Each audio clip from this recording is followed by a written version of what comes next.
Today, before we begin with our speakers, we will light the candles that are on the tables and have a minute of silence to remember all of those we have lost and in hope for all of the disappeared political prisoners and for our Indigenous women. We will keep them in our hearts and we will fight in their name. Thank you.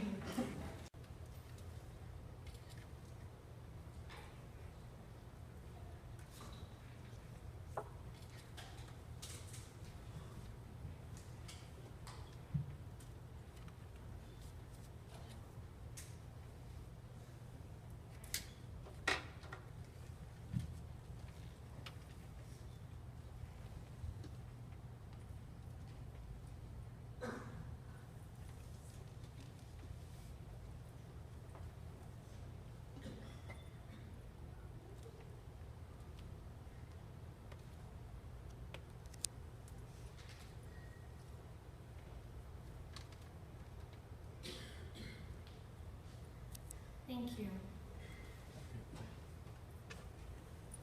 Before I call our MC, people disappearing in this world every day.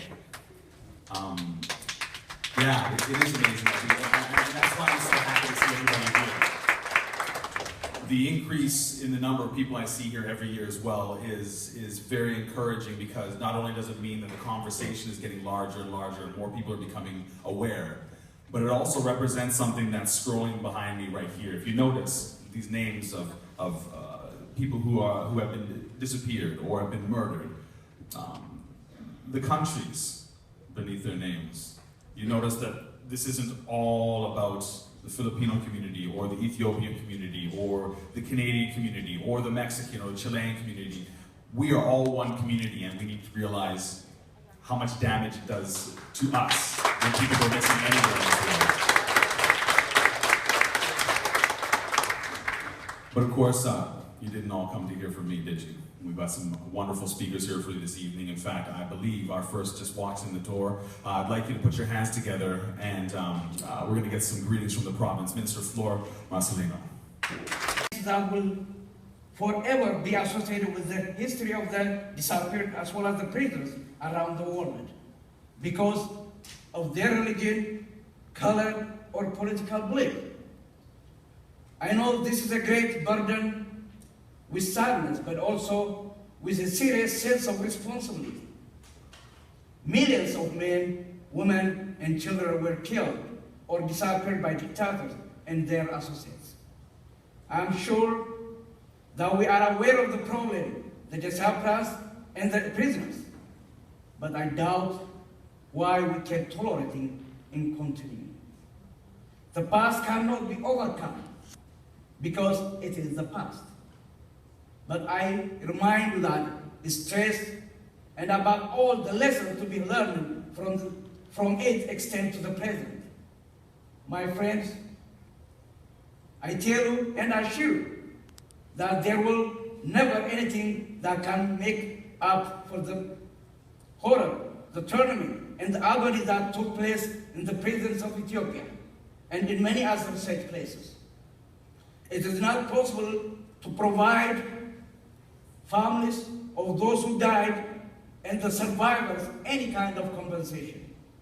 However, hope may return to their distraught lives and agony if only we keep speaking in behalf of the voiceless and we keep pressing the responsible to come to justice.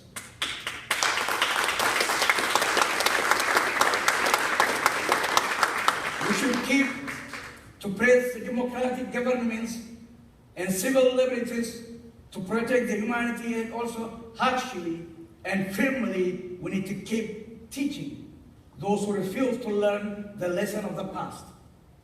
It is the task of society as a whole to fight it.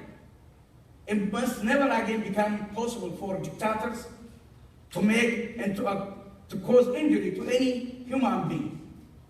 It is the duty for all governments, civil liberties, and democrats to provide a strong, responsible response to dictators' incitement. For the enemies of democracy, there can be no tolerance. As a survivor of Mengistu Haile Mariam's dictatorship in Ethiopia, I call upon all of us to be vigilant, not to look away, and not to pretend as if we didn't hear the cries of innocence. Time to time, those who disappeared have called us with the price of their death, so that we should acknowledge human rights violation and something about it.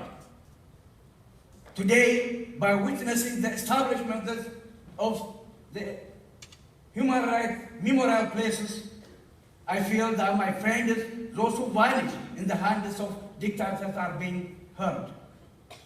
The memorial places give chances for former prisoners, people like me, to speak to the new generation, so that such informed generation can maintain and preserve the memorial and the human dignity.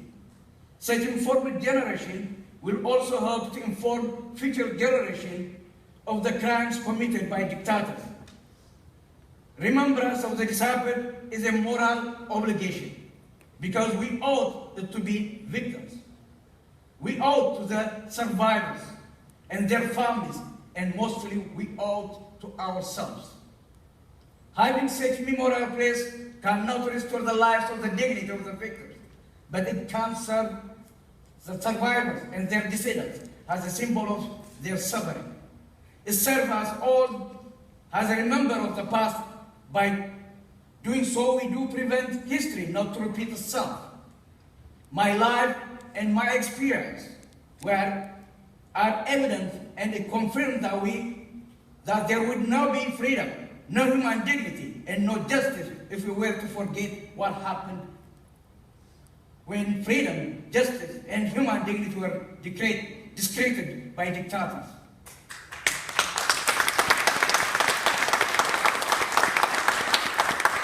Always from terror, certainty has arisen for us that which can best expressed by the words "never again." We want to preserve certainty.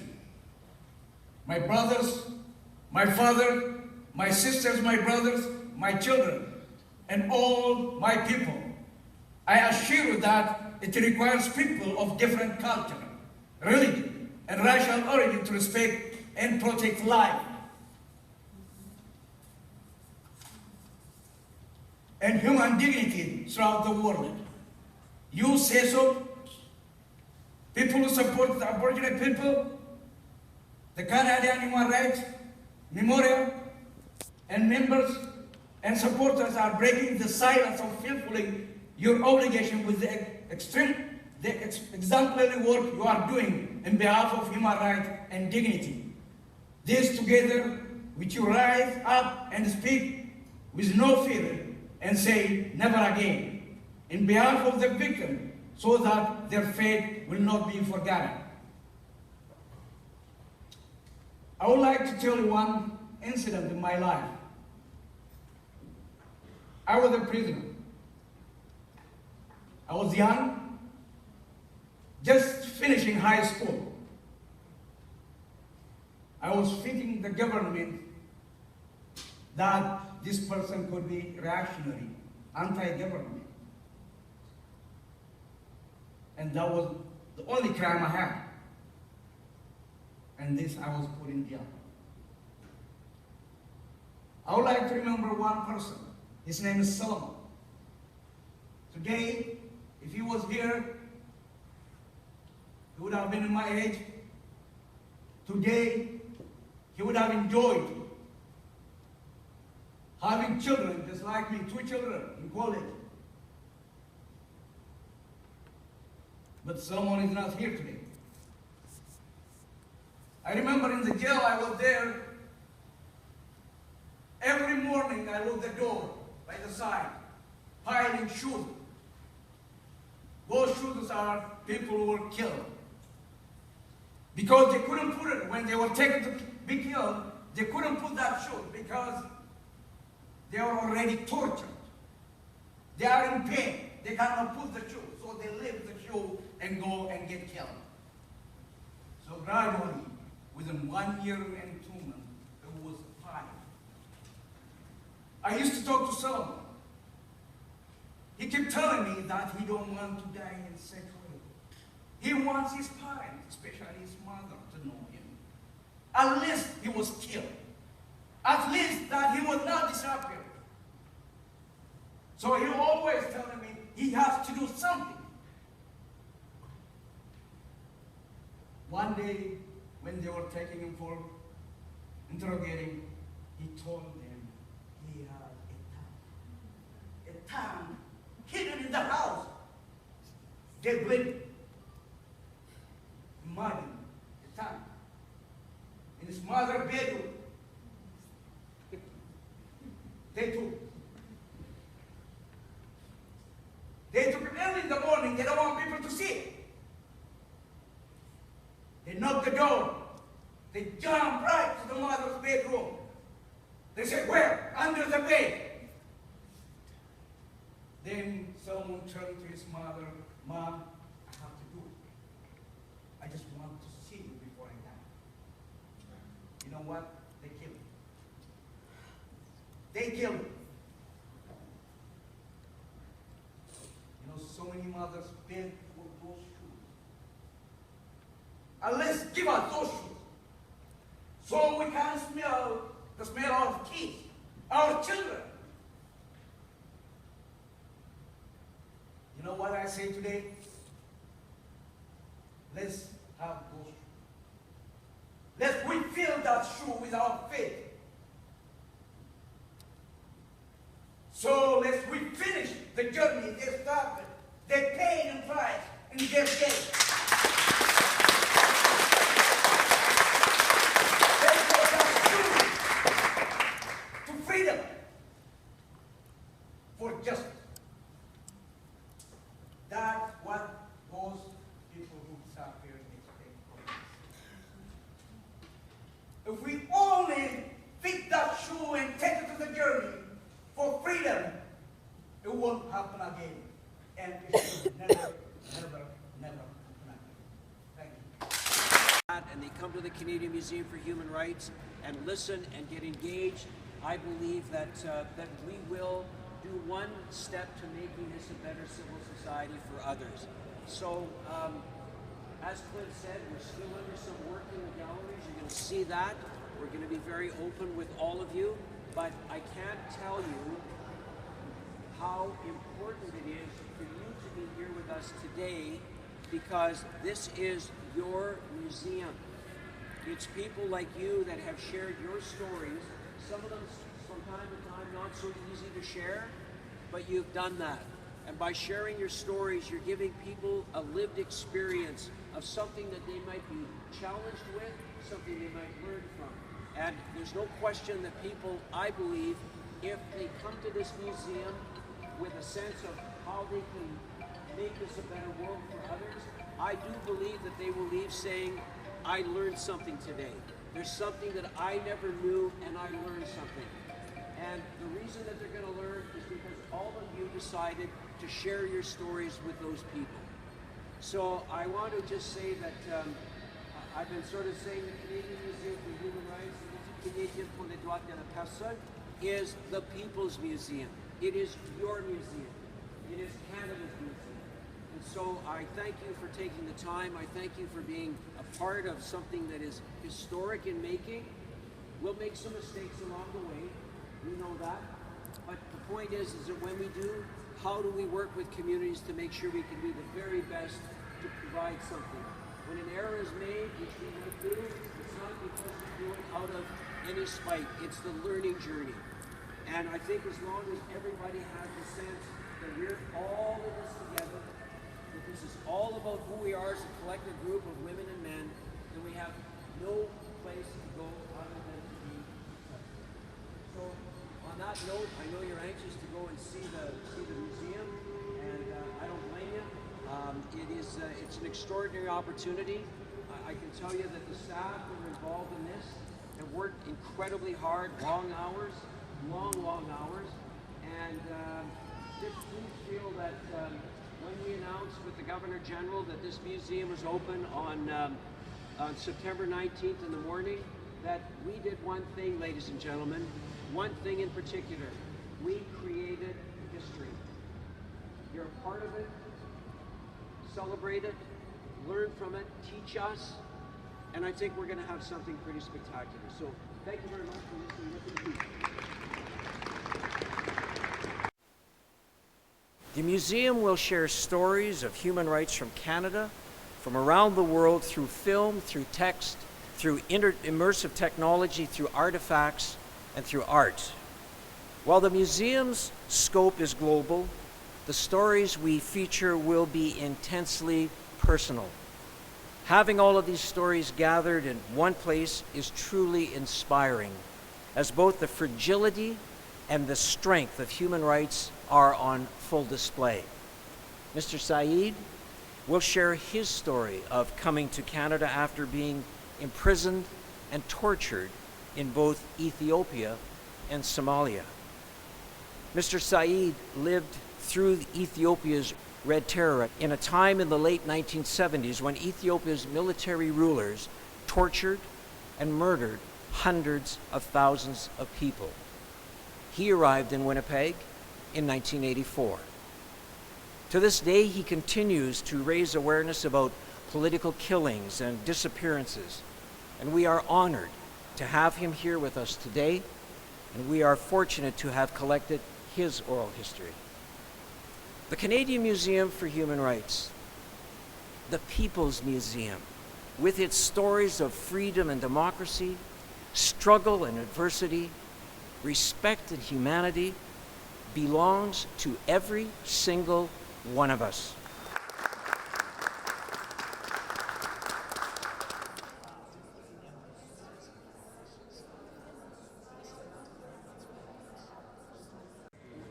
Why is it important to have part of the Red Terror, the Ethiopian history, in this museum? Well, there are a number of reasons. I think that it's important to tell the Red Terror story in the Canadian Museum for Human Rights. First of all, the Red Terror as a historical event is an atrocity that's not known by very many people. So speaking out about it and breaking the silence is a very important human rights act.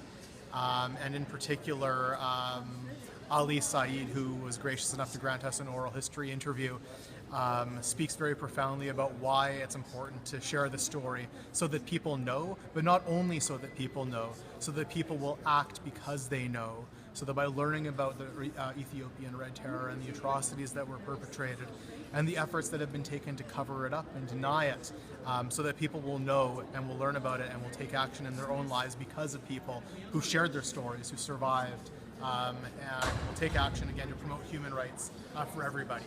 The Ethiopian Red Terror is not only a story for Ethiopia, it's a story for all of us, all of humanity. And if people can learn from that, to take action in their own lives in large or small ways, I think we've done a good job here. And the story of the Ethiopian Red Terror and Ali's testimony is one of the ways that we're doing that. Okay, I have also one more question. Among 500,000 who lost by the Red Terror their life, the family has some kind of question, and we have a lot of other similar story, which may be not included in this part. If we bring all those files, do you accommodate us? We have a limited space for our collections, but we'd be interested in definitely hearing about what you have, and kind of we have to take it on a step-by-step basis. But we're definitely able to expand upon and add to our exhibits going forward. Dr. Jeremy, on behalf of the Red Terror victims, on behalf of the Ethiopian People's Political Revolutionary Party, EPRP, on behalf of the whole generation, I want personally to thank you for letting us to appear this history in your museum. It's a big boost for this way we are not revenging those people, but we are trying to say enough is enough, never again. You gave us that chance, and we really appreciate you. Thank you very much. It's been my absolute privilege in speaking with both of you and working with Ali as well, and I look forward to continuing that relationship. Thank you. እጅግ በጣም ነው የማመሰግነው። ከእርሶ ጎን ቆሜ ይህን ክብር አግኝቼ አንዳንድ ጥያቄዎች ለመጠየቅ ይቻላል። በጣም ነው የማመሰግነው። እርስዎ በዚህ አካባቢ ታላቅ ስራ የሰሩ ነው። በተለይ በቤተ ክርስቲያኗ ትልቅ አስተዋጽኦ ያደረጉ ለሁላችንም ለተለያየ እምነት ተከታዮችም ምሳሌ የሚሆኑ ሰላም የፈጠሩ በዚህ አካባቢ መሆኑትን ከብዙ ሰዎችና ከጓደኛዬም አዳምጫለሁ። እዚህም ድረስ ደግሞ በኢትዮጵያ በተደረገው እልቂት አንዱም የቤተ ክርስቲያናችን የእምነታችን አንዱም እንዲህ አይነት ግፍ መፈጸም የለበትም የሚል መልእክት የምታስተላልፍ ናት። ይህንንም እርስዎ በቅድሚያ ተረድተው ከእኛ ጋር በመምጣቱና ይህን የቀይ ሽብር ሰለባ የሆኑትንና የሌሎቹንም የሆሎኮስትንም የዚህ አቦርጂናል ሙዚየም መከፈቱን አይተው አብረን በማየታችን ከፍተኛ ደስታ ይሰማኛል እና ለዚህ በጣም እግዚአብሔር አመሰግናለሁ። በእርስዎ ሁኔታ የዚህ የቀይ ሽብሩን ሙዚየም እዚህ መከፈት እንዴት ይመስሉታል? እንዴት ይገልጹታል?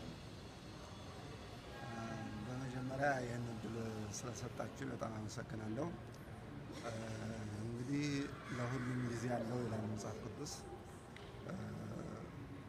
ይሄ በአቶ አሊ ስም እዚህ የተከፈተው ወይም የሚታየው ታሪክ የአቶ አሊ ሁሴን ብቻ ሳይሆን በአንድ ወቅት በኢትዮጵያ የነበረውን አስከፊ ታሪክ የሚያሳይ ነው። ይህ ታሪክ በዚህ ተቀምጦ ስናየው ሁለት ነገሮችን እናስባለን። አንድ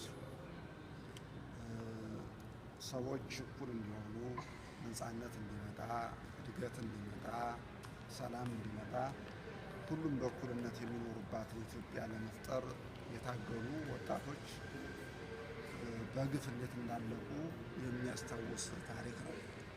ሁለተኛው ደግሞ ያንን ታሪክ እያስታወሱ ማልቀሱ፣ ማዘኑ፣ መጸጸቱ፣ መጣላቱ ወይም ቂም መያያዙ ሳይሆን ከዚያ ካለፈው መጥፎ ታሪክ ተምሮ አሁን ላለንበትና ነገ ለሚመጣው ትውልድ ደግሞ ጥሩ ከክፉ ነገርም ጥሩ ነገር ይገኛልና ያንን ክፉ አስከፊ ታሪክ ሁለተኛ እንዳይደገም ኢትዮጵያ በሰላም የሚኖርባት፣ በነፃነት የሚኖርባት፣ ሰዎች እንደልባቸው ወጥተው ገብተው በሚፈልጉት ቦታ የሚኖሩባት ኢትዮጵያ እንድትመጣ ይህን የሚመለከቱ ወጣቶች ይህን አስከፊውን ነገር እንዳይደግሙና እንዳይደገም የሚማሩበት የሚያስተምሩበት ታሪክ ስለሆነ አቶ አሊ በራሱ ጥረት በራሱ ድካም ብዙ ወጥቶ ወርዶ ይህ ታሪክ በዚህ እንዲዘከር ሲደረግ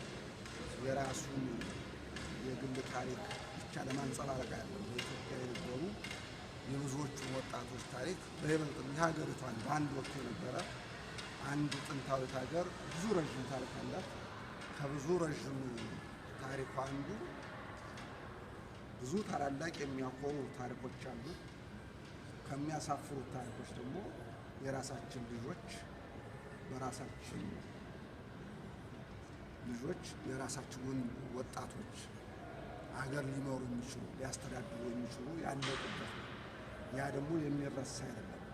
ነገር ግን ደግም የምለው አሁንም ያ ነገር ያደረጉት እንደዚህ ሆነ በሚል ብቻ ሳይሆን ያ ነገር እንዳይደገም ዛሬስ ወጣቱ ምን ተምሯል፣ ምን አይቷል የሚለውን ለማስተላለፍ ስለሆነ በእውነት በዚህ አጋጣሚ አቶ አሊ ጥረቱ ሁልጊዜም በልቡ ቂምን አዝሎ ሳይሆን ክፋትን አዝሎ ሳይሆን እንዳይደገም ስለሆነ ጥረቱ በየመድረኩም ዛሬ እንግዲህ አቶ አሊ የሚለው ስም የእስልምና ስም ነው። አቶ አሊ በእስልምና ሃይማኖቱ አያፍርም፣ ግን በኢትዮጵያ ኦርቶዶክስ ደግሞ ቤተክርስቲያን ደግሞ ብዙ አስተዋጽኦ የሚያደርግ ብዙ የሚሰራ ነው። በአጠቃላይ ግን በኢትዮጵያዊነት የሚያምን ኢትዮጵያዊነትን ቀድሞ ለሁሉም ከምንም ቀድሞ ለኢትዮጵያዊነት ስፍራ የሚሰጥ ስለሆነ በዚያ በጣም ከፍተኛ አድናቆትና አክብሮት አለኝ። በኢትዮጵያዊነት ያለው ኢትዮጵያ ከሁሉም በላይ መቅደም አለባት ብሎ የሚያምን ግን ከ40 ዓመት በላይ ከወንድሞቹ ጋር የታገለ ስለሆነ ያንን አከብርለታለሁ። እንግዲህ 40 ዓመት ቀርቶ 40 ቀን በአንድ ዓላማ ውስጥ የሚጸና ሰው ብዙ የለም እና ያ በጣም ይደነቃል። እንግዲህ እኔ ብዙ ስለ ፖለቲካ አላውቅም፣ ግን በአንድ ዓላማ ጸንቶ 40 ዓመት መጓዝ ትልቅ ስራ ነውና አቶ ዋዲ ይህንን ታሪክ በዚህ በማስቀመጡ በጣም ደስ ይለኛል። እንኳን ደስ አለ እምለዋለሁ። ለሌሎቹ እንኳን ደስ አላችሁ ልላቸው እችላለሁ። በጣም ነው የማመሰግነው። ከዚህ የበለጠ ምንም ማስረጃ መስጠትም የሚቻል አይመስለኝም። በሚገባ ቋንቋ አስቀምጠውታል። እጅግ በጣም አመሰግናለሁ። እግዚአብሔር ይስጥልኝ።